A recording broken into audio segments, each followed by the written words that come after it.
ভাতের কম্বিনেশান আপনাদের কেমন লাগলো? রুটি করেছি, ভাত করেছি, ভাজাভুজি, নিরামিষ দিনে কেমন লাগলো? তো বন্ধুরা লাইক করবেন, অবশ্যই কমেন্ট করবেন, করে বলবেন যে কেমন লাগছে। স্বাগত জানিয়ে আজকে করছি মুগের ডাল, বৃহস্পতিবার এই মঙ্গলবার, আর এইসব ভাজাভুজি করবো। ভাত করছে, সাথে থাকুন। ফোড়ন দেবো, জিরে, তেজপাতা, শুকনো লঙ্কা দিয়ে দিয়েছি।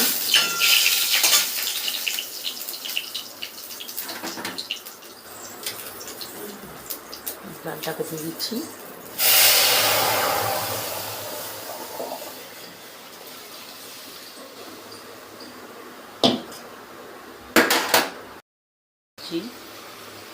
এই সব মশলা সব আছে এখানে, আরও এখানে ভাজবো। এবার রুটি করবো, ভাত ডাল সব কিছু হয়ে গেছে। এই ভাজাভুজিগুলো করছি। এখানটা পটল ভাজা, আলু ভাজা, এখানটা কলা ভাজা করছি, এখানে বসে করবো। আর কটা রুটি করে নেবো। ভাতও হয়ে গেছে, এখানে হয়ে ডাল, মুগের ডাল করেছি। সাথে থাকুন বন্ধুরা, 1 মিনিট ভাত করছি, রুটি করছি।